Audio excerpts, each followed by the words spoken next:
ओम साई राम। नमस्ते मेरे प्यारे साई डिवोटित। स्वागत है मेरे साई लीला चैनल में। मेरा नाम संजना इंदवार है और मैं पश्चिम बंगाल से हूँ। मेरा ये यूट्यूब चैनल साई लीला, जिसमें मैं आप सबों को अपना अनुभव बताऊंगी। पर अनुभव शुरू करने से पहले मैं आप सबों को बाबा से जुड़े कुछ बातें बताना चाहूँगी जो मेरे अपने लाइफ से जुड़ा हुआ है। तो चलिए अनुभव शुरू करते हैं। आज से लगभग 15 साल पहले आप सबों को पता होगा, जो भी बाबा के सीरियल देखते थे, तो मैं भी बाबा का सीरियल बहुत देखती थी और बाबा का सीरियल मुझे बहुत अच्छा लगता था और मैं तभी से बाबा से जुड़ गई थी। और हमारे परिवार में मेरी मम्मी पापा दादी दीदी सब जुड़ गए थे और बाबा को बहुत शरण करते थे उस वक्त, और बाबा हमसे जुड़ गए थे। और बाबा से जुड़ने के बाद हमारी लाइफ में सब कुछ अच्छा होने लग गया था और हमारे घर में खाने का प्रॉब्लम था, पहनने के लिए प्रॉब्लम था, सब कुछ धीरे धीरे इतना अच्छा होने लगा कि हमें खुद पता नहीं चला कि हमारे साथ क्या हो रहा है। पर सब कुछ अच्छा हो रहा था जब हमारे साथ बाबा थे। और हमारे घर में ये जो भी प्रॉब्लम आते थे सब कुछ अच्छे से निपट जाता था और हमें कुछ भी प्रॉब्लम नहीं होता था।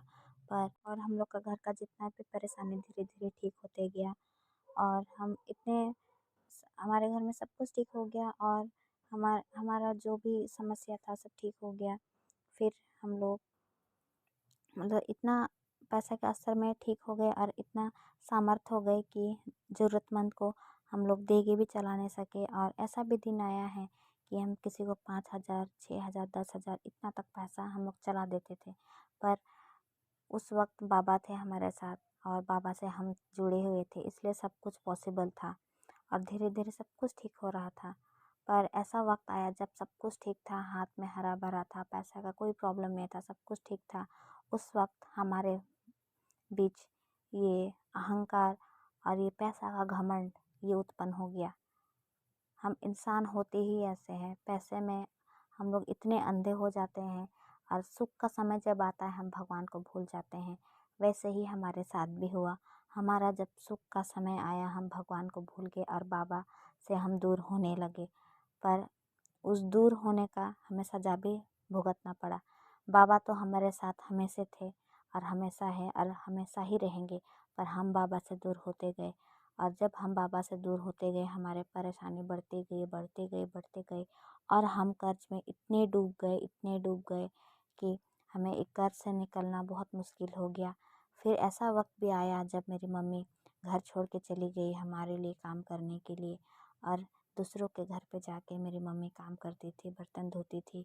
और इतने ठंड का मौसम था, मेरा मम्मी का पैर सूज जाता था, हाथ सूज जाता था। वैसे हालत में मेरी मम्मी हमारे लिए काम करती थी। मेरे पापा काम ढूंढने चले गए पर उन्हें कुछ काम नहीं मिल रहा था। मेरी मम्मी को भी बहुत मुश्किल से काम मिला वहाँ पे और हमारे लिए वो पैसा भेजती थी। और मैं एक प्राइवेट स्कूल में पढ़ती थी जहाँ मेरा बोर्ड एग्ज़ाम का समय बहुत नज़दीक था। उस वक्त पैसा का बहुत ज़रूरत भी था, पर मेरी मम्मी दूसरों के घर पे काम करके मेरे लिए पैसा भेजी और मेरा बोर्ड एग्ज़ाम के लिए जो एडमिट कार्ड होता है उसको छुड़ाने के लिए स्कूल में मेरी मम्मी पैसा भेजी और मेरे पापा वहाँ से आए। फिर स्कूल में आके मेरा एडमिट कार्ड के लिए 15,000 रुपया दिए, फिर मुझे एडमिट कार्ड मिला। उसके बाद मैं बोर्ड एग्ज़ाम में बैठी और इतने बड़े एग्ज़ाम में मेरी मम्मी मेरे साथ नहीं थी, इसलिए मैं बहुत दुखी भी थी। और उस समस्या में मुझे पढ़ना कंसंट्रेट करना ये बहुत मुश्किल हो रहा था। फिर भी मैं अपने आप को उस समस्या से थोड़ा सा अलग करके एकांत होकर पढ़ती थी, पर मुझे ध्यान बिल्कुल भी नहीं लगता था क्योंकि घर में इतना समस्या था, इतना परेशानी था कि मैं बहुत परेशान हो जाती थी। मेरे पापा भी काफ़ी परेशान थे, पैसा का इतना तंगी, ऊपर से इतना कर्ज, इसे किस तरीक़ा से चुकाएंगे। हम लोग बहुत परेशान रहते थे इस बात से। फिर थोड़ा थोड़ा समय ठीक होते गया, फिर मेरी मम्मी जहाँ काम करती थी वहाँ से चली आई।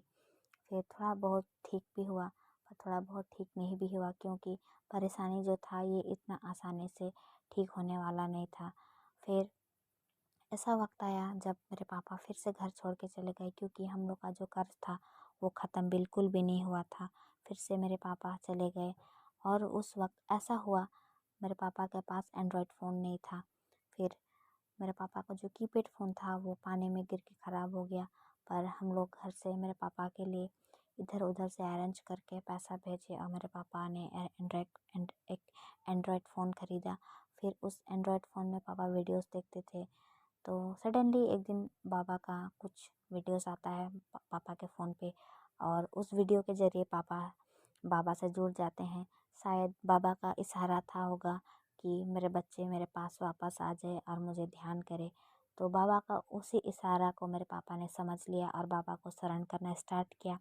और शरण करने के बाद नेक्स्ट थर्सडे से बाबा का व्रत करने लगे और बाबा को मानने लगे। फिर अपना अनुभव भी हमें बताए फ़ोन के ज़रिए, और हम भी अब पापा का अनुभव सुन के बाबा का चरित्र बुक मंगाए और बाबा का साई चरित्र का पाठ करने लगे। और बाबा का साई चरित्र का पाठ ज़्यादा दिन नहीं हो रहा हम कर रहे हैं, पर बाबा का चमत्कार इतना रिसेंटली बाबा दिखाते हैं, कुछ बोलना ही नहीं है। और बाबा ने जब से हम लोग चरित्र शुरू किए उसी दिन से अपना लीला दिखाना शुरू कर दिया। और बाबा ने हमारा ऐसे ऐसे विपत में हमारा साथ दिया, और हमेशा बाबा हमारे साथ रहते थे। हर एक मुसीबत में हमारे साथ खड़े रहे। पर बाबा को हमने कभी भी इस चीज़ का रियलाइज़ नहीं किया कि बाबा हमारे साथ थे, पर बाबा हर वक्त हमारे साथ थे। पर बाबा को हमने कभी शरण नहीं किया, बाबा को कभी ध्यान नहीं किया, क्योंकि हम अहंकार में उस वक्त चूर थे। जब हम लोग का समस्या आने लगा तब भी हम ध्यान नहीं करते थे। बाबा को हम इतने भूल चुके थे, पर बाबा हमारे साथ थे, हर वक्त थे, अब भी हैं बाबा। पर जो भी अनुभव हुआ आप सब तक पहुंचाऊंगी। और आप लोग जो भी बाबा को मानते हैं बाबा पे भरोसा रखिए, क्योंकि बाबा का लीला अपरंपार है और बाबा का शक्ति के आगे कुछ नहीं है। बाबा सब कुछ कर सकते हैं। बाबा पे आप भरोसा रखिए। और मेरा अनुभव जो भी हुआ मेरे लाइफ से, बाबा मेरे साथ थे, और सारा अनुभव मैं आपको इस वीडियो के ज़रिए मैं सुनाऊंगी। पर अभी सारे अनुभव को अगर बताती हूँ तो वीडियो काफ़ी लंबा हो जाएगा, इसीलिए मैं आज जो भी बाबा से जुड़ा हुआ घटना वो थोड़ा सा आपको बताई। और नेक्स्ट वीडियो से हर एक अनुभव को आपको मैं अच्छी तरीक़ा से बताने की कोशिश करूँगी।